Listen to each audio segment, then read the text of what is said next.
এটা ভাল খবৰে মনটো কালিৰে পৰা ভাল লগাই আছে আৰু এই ভাল খবৰটো আপোনালোকেও বোধ কৰোঁ নোপোৱাকৈ থকা নাই যে অসমীয়া ভাষাই ভাৰতৰ ধ্ৰুপদী ভাষা হিচাপে বা ক্লাছিকেল লেংগুৱেজ হিচাপে স্বীকৃতি পাইছে। অসমৰ বাবে, অসমীয়াৰ বাবে, আমাৰ জাতিটোৰ বাবে, আমাৰ ভাষাটোৰ বাবে বা আমাৰ ৰাজ্যখনৰ বাবে বা অসমীয়া ভাষাটোক ভাল পোৱা মানুহবোৰৰ বাবে আৰু আনকি অসমীয়া ভাষাটোক ভাল নোপোৱা, অসমীয়া ভাষাটো ক'বলৈ, লিখিবলৈ, ব্যৱহাৰ কৰিবলৈ লাজ পোৱা, কুণ্ঠাবোধ কৰা মানুহবোৰৰ বাবেও আজিৰ দিনটোত নিশ্চিতভাৱে ই এটা ভাল খবৰ। গতিকে সকলোলৈ অভিনন্দন জ্ঞাপন কৰিছোঁ। কিন্তু এইখিনিতে মোৰ অনুমান হয় যে বহুতৰে মনত, বিশেষকৈ মোৰ মৰমৰ ছাত্ৰ ছাত্ৰীসকলৰ মনত এটা প্ৰশ্ন বোধ কৰোঁ উকমুকাই আছে যে ধ্ৰুপদী ভাষা মানেনো আচলতে কি, বা ভাৰত চৰকাৰে কোনবোৰ ভাষাকনো ধ্ৰুপদী ভাষা হিচাপে স্বীকৃতি প্ৰদান কৰে।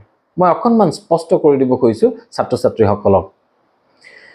ভাৰত চৰকাৰে সেইবোৰ ভাষাক ধ্ৰুপদী ভাষা হিচাপে স্বীকৃতি প্ৰদান কৰে যিবোৰ ভাষা অতি প্ৰাচীন, নাই বুলিও 1500-2000 বছৰ পুৰণি, যিবোৰ ভাষাৰ এটা নিজস্ব গৌৰৱময় ইতিহাস আছে, যিবোৰ ভাষাৰ নিজা লিপি আছে, যিবোৰ ভাষাৰ বৈজ্ঞানিক বিশ্লেষণ আছে, যিবোৰ ভাষাৰ সুদীৰ্ঘ দিন ধৰি গৱেষণা চলিছে, যিবোৰ ভাষাত বিভিন্ন সময়ত বিভিন্ন সাহিত্য ৰচনা কৰা হৈছে, যি ভাষাৰ বা যিবোৰ ভাষাৰ মৌলিক ৰচনা আছে আৰু এই সাহিত্যৰাজি বা এই মৌলিক ৰচনাৰাজিক প্ৰজন্মই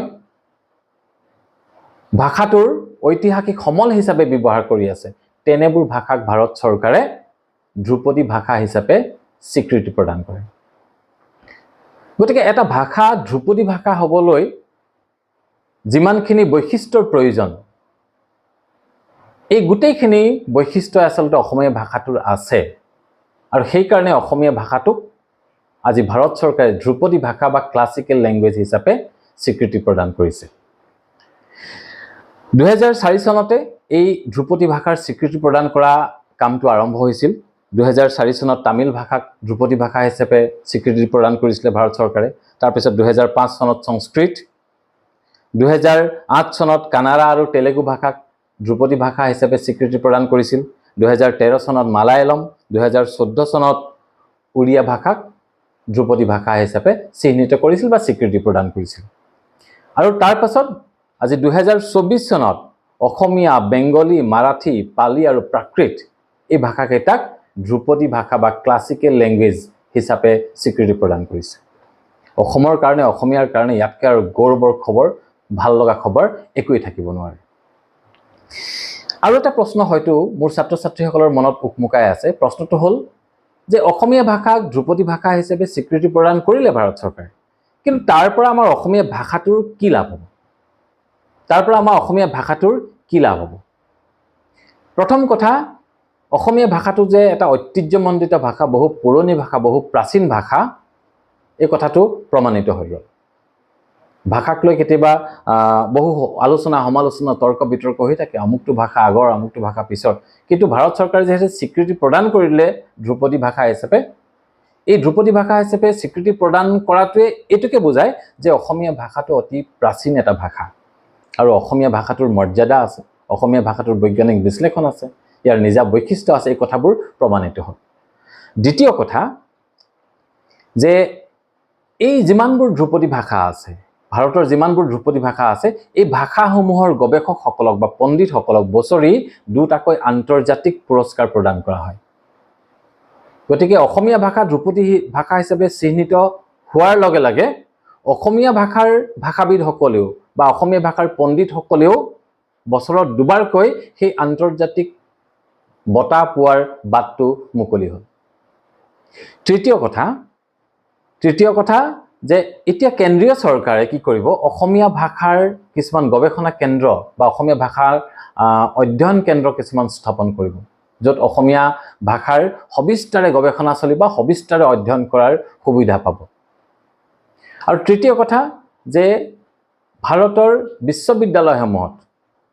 বিশ্ববিদ্যালয়সমূহত বিশেষকৈ যিবিলাক আমাৰ কেন্দ্ৰীয় বিশ্ববিদ্যালয় আছে, এই কেন্দ্ৰীয় বিশ্ববিদ্যালয়সমূহত এই ধ্ৰুপদী ভাষাসমূহৰ গৱেষণাৰ কাৰণে ইউনিভাৰ্চিটি গ্ৰাণ্ট কমিশ্যনক চৰকাৰে অনুৰোধ কৰিব যে তোমালোকৰ বিশ্ববিদ্যালয়বিলাকত এই ভাষাসমূহৰ অধ্যয়নৰ কাৰণে সুবিধা প্ৰদান কৰা। গতিকে এইখিনি লাভালাভ আমাৰ হ'ব এতিয়া, যেহেতু অসমীয়া ভাষাটো এটা ধ্ৰুপদী ভাষা হিচাপে চিহ্নিত হ'ল। গতিকে সেই ভাৰতীয় আৰ্য ভাষাৰ পৰা বিভিন্ন পৰিক্ৰমাৰে আহি, বিভিন্ন ঘাত প্ৰতিঘাতৰ মাজেৰে আহি নিজা বৈশিষ্ট্যখিনিক ধৰি ৰাখি অসমীয়া ভাষাই আজি এই পৰ্যায়ত উপনীত হৈছেহি। এইটো কেৱল এদিন দুদিনতে হোৱা কথা নহয়, এইটো বহু বছৰ ধৰি ইয়াৰ প্ৰক্ৰিয়া চলি আহিছিল। আৰু ইয়াৰ কাৰণে আমাৰ অতীতৰ যিসকল ভাষাবিদ, যিসকল ভাষাৰ পণ্ডিত, তেখেতসকলৰ বৰঙণি, অশেষ বৰঙণি আছে। তেখেতসকলে কৰা অপ্ৰাণ অক্লান্ত চেষ্টাৰ বাবেহে আজি অসমীয়া ভাষাই এই স্বীকৃতি লাভ কৰিছে। কিন্তু এইখিনিতে অলপ মনত দুখ লাগে বা মনত সন্দেহ প্ৰকাশ হয় যে আৰু 1000 বছৰৰ পাছত আমাৰ এই অসমীয়া ভাষাটোৱে আজিৰ তাৰিখত যি ঐতিহ্য বহন কৰিছে, আজিৰ তাৰিখত যি মৰ্যাদা আহৰণ কৰিছে, যি সন্মান আহৰণ কৰিছে, আজিৰ পৰা 1000 বছৰৰ পাছত অসমীয়া ভাষাৰ এই মৰ্যাদা, অসমীয়া ভাষাৰ এই সন্মান অটুট থাকিবনে নাই? অতীজতে আমাৰ ভাষাবিদসকলে কৰি যোৱা বিভিন্ন প্ৰচেষ্টাৰ বাবে, অক্লান্ত প্ৰচেষ্টাৰ বাবে আজি ভাষাটো এই পৰ্যায়ত উপনীত হৈছে।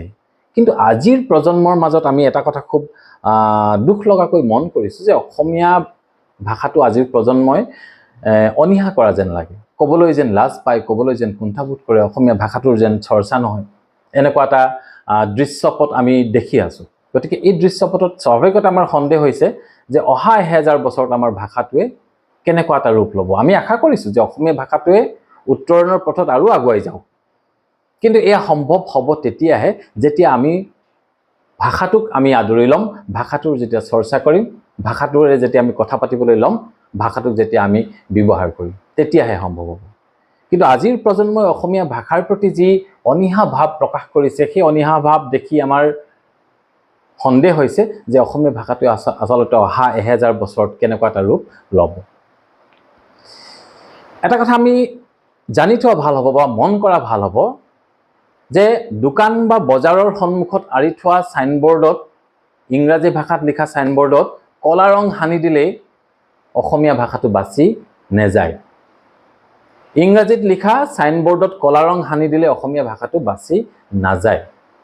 এতিয়া বহুতেই আমি বিভিন্ন সময়ত দেখি আহিছোঁ, বিভিন্ন ভিডিঅ' দেখিছোঁ, বিভিন্ন ঘটনা দেখি আহিছোঁ যে অসমীয়া মানুহক কিয় অসমীয়া নকয় বুলি আমাৰ মানুহে দাবী ধমকি দিয়ে, বা তেওঁলোকে দাবী কৰে যে তোমালোকে অসমীয়া শিকা। হয়, অনা অসমীয়া মানুহ যিসকল অসমতে স্থায়ীভাৱে নিগাজীকৈ বাস কৰি আছে, তেওঁলোকে ব্যৱসায় বাণিজ্য কৰি আছে, তেওঁলোকে অসমীয়া ভাষাটো ক'ব লাগে বা ক'ব জানিব লাগে। কিন্তু কথা হ'ল অনা অসমীয়া মানুহ এজনে অসমীয়া ভাষাটো নোকোৱাৰ কাৰণে অসমীয়া ভাষাটো কিন্তু ক্ষতি কেতিয়াও নহয়। অনা অসমীয়া মানুহ এজনে মোৰ লগত হিন্দীত কথা পাতিছে আৰু ময়ো মানুহজনক হিন্দীৰেই উত্তৰ দিছোঁ বা হিন্দীতেই কথা পাতিছোঁ।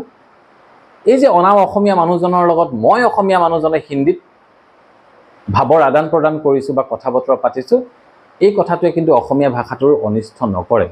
অনিষ্ট কৰিব তেতিয়া যেতিয়া অসমীয়া মানুহ এজনে অসমীয়া মানুহজনৰ লগত ইংৰাজীত কথা পাতিব বা হিন্দীত কথা পাতিব, তেতিয়াহে কিন্তু ভাষাটোৰ অনিষ্ট হ'ব। গতিকে এইখিনি কথা আমি মন কৰিব লাগে। আৰু ভাষাটোৱে যিহেতু ধ্ৰুপদী ভাষা হিচাপে স্বীকৃতি পাইছে, আমাৰ কাৰণে খুবেই গৌৰৱৰ কথা। আৰু ইয়াৰ পাছৰ পৰ্যায়ত আমি অসমীয়া ভাষাটোক উত্তৰণৰ কিমান পৰ্যায়লৈ লৈ যাব পাৰোঁ, সেই দায়িত্ব কিন্তু একদম আমাৰ ওপৰত পৰিছে, বিশেষকৈ আমাৰ নৱপ্ৰজন্মৰ ওপৰত সেই দায়িত্ব আহি পৰিছে। গতিকে আমি সকলোৱে খুব আন্তৰিকতাৰে কথাটো চিন্তা কৰিবৰ হ'ল যে ভাষাটো যাতে খুব সবলভাৱে, সুস্থভাৱে জীয়াই থাকে, তাৰ কাৰণে আমি অসমীয়া ভাষাটো আমি ব্যৱহাৰ কৰিব লাগে। আমি তিনিটা ষ্টেপ কৰিব লাগে। আমি চৰ্চা কৰিব লাগে বুলি নকওঁ। প্ৰথমে 3টা ষ্টেপত আমি অসমীয়া ভাষাটোৰ উত্তৰণ ঘটাব পাৰোঁ। প্ৰথম ষ্টেপটো হৈছে আমি অসমীয়া ব্যৱহাৰ কৰিম, অসমীয়াত কথা পাতিম, অসমীয়া লিখিম বুলি আমাৰ এটা মানসিক প্ৰস্তুতি কৰিব লাগিব যে মই অসমীয়া ক'ম, আজিৰ পৰা অসমীয়া ক'ম বুলি ভবাৰ পাছত মই অসমীয়া ব্যৱহাৰ কৰিবলৈ আৰম্ভ কৰিব লাগিব। দ্বিতীয় ষ্টেপত অসমীয়া ক'বলৈ আৰম্ভ কৰিব লাগিব, অসমীয়া লিখিবলৈ আৰম্ভ কৰিব লাগিব। আৰু অসমীয়া ক'বলৈ, লিখিবলৈ আৰম্ভ কৰোঁতে বা ব্যৱহাৰ কৰিবলৈ আৰম্ভ কৰোঁতে আমাৰ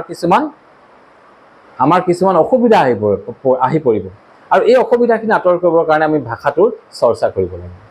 তো প্ৰথমে এটা মানসিক প্ৰস্তুতি যে আমি অসমীয়া ভাষাটো ব্যৱহাৰ কৰিম বা অসমীয়া ভাষাটো ক'ম, তাৰপাছত আমি ব্যৱহাৰ কৰিব লাগিব, তাৰপাছত আমি ভাষাটোৰ চৰ্চা কৰিব লাগিব।